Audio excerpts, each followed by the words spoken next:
சங்கீதம் 11. நான் கர்த்தரை நம்பியிருக்கிறேன், பின்னை ஏன் நீங்கள் என் ஆத்துமாவை நோக்கி பட்சியைப் போல உன் மலைக்கு பறந்து போ என்று சொல்லுகிறீர்கள்? இதோ துன்மார்க்கர் வில்லை வளைத்து செம்மையான இருதயத்தார் மேல் அந்தகாரத்தில் எய்யும்படி தங்கள் அம்புகளை நாணிலே தொடுக்கிறார்கள். அஸ்திபாரங்களும் நிர்மூலமாகிறதே, நீதிமான் என்ன செய்வான்? கர்த்தர் தம்முடைய பரிசுத்த ஆலயத்தில் இருக்கிறார். கர்த்தருடைய சிங்காசனம் பரலோகத்தில் இருக்கிறது. அவருடைய கண்கள் மனுபுத்திரரை பார்க்கிறது. அவருடைய இமைகள் அவர்களை சோதித்தருகிறது. கர்த்தர் நீதிமானை சோதித்தருகிறார். துன்மார்க்கனையும் கொடுமையில் பிரியமுள்ளவனையும் அவருடைய உள்ளம் வெறுக்கிறது. துன்மார்க்கர் மேல் கண்ணிகளை வருஷிக்க பண்ணுவார். அக்கினியும் கந்தகமும் கடுங்கோடை கொந்தளிப்பும் அவர்கள் குடிக்கும் பாத்திரத்தின் பங்கு. கர்த்தர் நீதியுள்ளவர், நீதியின் மேல் பிரியப்படுவார். அவருடைய முகம் செம்மையானவனை நோக்கி இருக்கிறது. சங்கீதம் 12. ரட்சியும் கர்த்தாவே, பக்தியுள்ளவன் அற்று போகிறான். உண்மையுள்ளவர்கள் மனுபுத்திரரில் குறைந்திருக்கிறார்கள். அவரவர் தங்கள் தோழரோடே பொய் பேசுகிறார்கள். இச்சக உதடுகளால் இருமனதாய் பேசுகிறார்கள். இச்சகம் பேசுகிற எல்லா உதடுகளையும் பெருமைகளை பேசுகிற நாவையும் கர்த்தர் அறுத்து போடுவார். அவர்கள் எங்கள் நாவுகளால் மேற்கொள்ளுவோம், எங்கள் உதடுகள் எங்களுடையது, யார் எங்களுக்கு ஆண்டவன் என்று சொல்லுகிறார்கள். ஏழைகள் பாழாக்கப்பட்டது நிமித்தமும் எளியவர்கள் விடும் பெருமூச்சு நிமித்தமும் நான் இப்பொழுது எழுந்து அவன் மேல் சீறுகிறவர்களுக்கு அவனை காத்து சுகமாயிருக்க பண்ணுவேன் என்று கர்த்தர் சொல்லுகிறார். கர்த்தருடைய சொற்கள் மண் குகையில் 7 தரம் உருக்கி புடமிடப்பட்ட வெள்ளி கொப்பான சுத்த சொற்களாயிருக்கிறது. கர்த்தாவே, நீர் அவர்களை காப்பாற்றி அவர்களை என்றைக்கும் இந்த சந்ததிக்கு விலக்கி காத்து கொள்ளுவீர். மனுபுத்திரரில் சண்டாளர் உயர்ந்திருக்கும் போது துன்மார்க்கர் எங்கும் சுற்றித் திரிவார்கள். சங்கீதம் 13. கர்த்தாவே, எதுவரைக்கும் என்னை மறந்திருப்பீர்? எதுவரைக்கும் உம்முடைய முகத்தை எனக்கு மறைப்பீர்? என் இருதயத்திலே சஞ்சலத்தை நித்தம் நித்தம் வைத்து எதுவரைக்கும் என் ஆத்துமாவிலே ஆலோசனை பண்ணி கொண்டிருப்பேன்? எதுவரைக்கும் என் சத்துரு என் மேல் தன்னை உயர்த்துவான்? என் தேவனாகிய கர்த்தாவே, நீர் நோக்கி பார்த்து எனக்கு செவி கொடுத்தருளும். நான் மரண நித்திரை அடையாதபடிக்கு என் கண்களை தெளிவாக்கும். அவனை மேற்கொண்டேன் என்று என் பகைஞன் சொல்லாதபடிக்கும், நான் தள்ளாடுகிறதினால் என் சத்துருக்கள் களி கூறாதபடிக்கும் இப்படி செய்தருளும். நான் உம்முடைய கிருபையின் மேல் நம்பிக்கையாயிருக்கிறேன். உம்முடைய இரட்சிப்பினால் என் இருதயம் களி கூறும். கர்த்தர் எனக்கு நன்மை செய்தபடியால் அவரை பாடுவேன். சங்கீதம் 14. தேவன் இல்லை என்று மதிகெட்டவன் தன் இருதயத்தில் சொல்லிக் கொள்ளுகிறான். அவர்கள் தங்களை கெடுத்து அருவருப்பான கிரியைகளை செய்து வருகிறார்கள். நன்மை செய்கிறவன் ஒருவனும் இல்லை. தேவனை தேடுகிற உணர்வுள்ளவன் உண்டோ என்று பார்க்க கர்த்தர் பரலோகத்திலிருந்து மனுபுத்திரரை கண்ணோக்கினார். எல்லாரும் வழி விலகி ஏகமாய் கெட்டு போனார்கள். நன்மை செய்கிறவன் இல்லை, ஒருவனாகிலும் இல்லை. அக்கிரமக்காரரில் ஒருவனுக்கும் அறிவில்லையோ? அப்பத்தை பட்சிக்கிறது போல என் ஜனத்தை பட்சிக்கிறார்களே.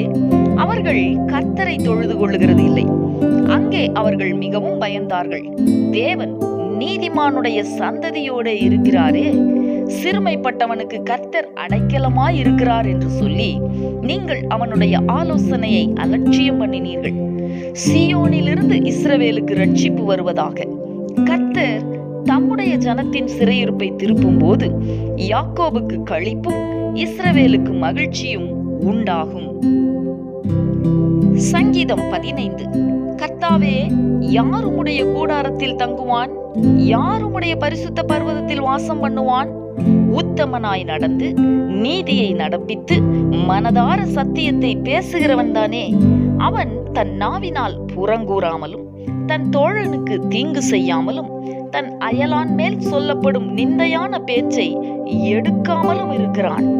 ஆகாதவன் அவன் பார்வைக்கு தீழ்ப்பானவன். கர்த்தருக்கு பயந்தவர்களையோ கனம் பண்ணுகிறான். ஆணையிட்டதில் தனக்கு நஷ்டம் வந்தாலும் தவறாதிருக்கிறான். தன் பணத்தை வட்டிக்கு கொடாமலும் குற்றமில்லாதவனுக்கு விரோதமாய் பரிதானம் வாங்காமலும் இருக்கிறான். இப்படி செய்கிறவன் என்றென்றைக்கும் அசைக்கப்படுவதில்லை. நீதிமொழிகள் 3ஆம் அதிகாரம். என் மகனே, என் போதகத்தை மறவாதே. உன் இருதயம் என் கட்டளைகளை காக்க கடவது. அவைகள் உனக்கு நீடித்த நாட்களையும் தீர்க்காயுசையும் சமாதானத்தையும் பெருக பண்ணும். கிருபையும் சத்தியமும் உன்னை விட்டு விலகாதிருப்பதாக. நீ அவைகளை உன் கழுத்திலே பூண்டு அவைகளை உன் இருதயமாகிய பலகையில் எழுதிக்கொள். அதனால் தேவனுடைய பார்வையிலும் மனுஷருடைய பார்வையிலும் தயையும் நற்புத்தியும் பெறுவாய். உன் சுய புத்தியின் மேல் சாயாமல் உன் முழு இருதயத்தோடும் கர்த்தரில் நம்பிக்கையாயிருந்து உன் வழிகளிலெல்லாம் அவரை நினைத்துக்கொள். அப்பொழுது அவர் உன் பாதைகளை செவ்வைப்படுத்துவார். நீ உன்னை ஞானி என்று எண்ணாதே. கர்த்தருக்கு பயந்து தீமையை விட்டு விலகு. அது உன் நாபிக்கு ஆரோக்கியமும் உன் எலும்புகளுக்கு ஊனுமாகும். உன் பொருளாலும் உன் எல்லா விளைவின் முதற் பலனாலும் கர்த்தரை கனம் பண்ணு. அப்பொழுது உன் களஞ்சியங்கள் பூரணமாய் நிரம்பும். உன் ஆலைகளில் திராட்சரசம் புரண்டோடும். என் மகனே, நீ கர்த்தருடைய சிட்சையை அற்பமாக எண்ணாதே. அவர் கடிந்து கொள்ளும் போது சோர்ந்து போகாதே. தகப்பன் தான் நேசிக்கிற புத்திரனை சிட்சிக்கிறது போல கர்த்தரும் எவனிடத்தில் அன்பு கூறுகிறாரோ அவனை சிட்சிக்கிறார். ஞானத்தை கண்டடைகிற மனுஷனும் புத்தியை சம்பாதிக்கிற மனுஷனும் பாக்கியவான்கள். அதன் வர்த்தகம் வெள்ளி வர்த்தகத்திலும் அதன் ஆதாயம் பசும் பொன்னிலும் உத்தமமானது. முத்துக்களை பார்க்கிலும் அது விலையேற பெற்றது. நீ இச்சிக்கத்தக்கது ஒன்றும் அதற்கு நிகரல்ல. அதன் வலது கையில் தீர்க்காயுசும் அதன் இடது கையில் செல்வமும் கனமும் இருக்கிறது. அதன் வழிகள் இனிதான வழிகள், அதன் பாதைகள் எல்லாம் சமாதானம். அது தன்னை அடைந்தவர்களுக்கு ஜீவ விருட்சம். அதை பற்றி கொள்ளுகிற எவனும் பாக்கியவான். கர்த்தர் ஞானத்தினாலே பூமியை அஸ்திபாரப்படுத்தி புத்தியினாலே வானங்களை ஸ்தாபித்தார். அவருடைய ஞானத்தினாலே ஆழங்கள் பிரிந்தது, ஆகாயமும் பனியை பெய்கிறது. என் மகனே, இவைகள் உன் கண்களை விட்டு பிரியாதிருப்பதாக. மெய் ஞானத்தையும் நல்ல ஆலோசனையையும் காத்துக்கொள். அவைகள் உன் ஆத்துமாவுக்கு ஜீவனும் உன் கழுத்துக்கு அலங்காரமுமாயிருக்கும். அப்பொழுது நீ பயமின்றி உன் வழியில் நடப்பாய், உன் கால் இடராது. நீ படுக்கும் போது பயப்படாதிருப்பாய். நீ படுத்துக் கொள்ளும் போது உன் நித்திரை இன்பமாயிருக்கும். சடுதியான திகிலும் துஷ்டர்களின் பாழ்கடிப்பும் வரும்போது நீ அஞ்ச வேண்டாம். கர்த்தர் உன் நம்பிக்கையாயிருந்து உன் கால் சிக்கிக் கொள்ளாதபடி காப்பார். நன்மை செய்யும்படி உனக்கு திராணி இருக்கும் போது அதை செய்யத்தக்கவர்களுக்கு செய்யாமல் இராதே. உன்னிடத்தில் பொருள் இருக்கையில் உன் அயலானை நோக்கி நீ போய் திரும்ப வா, நாளைக்கு தருவேன் என்று சொல்லாதே.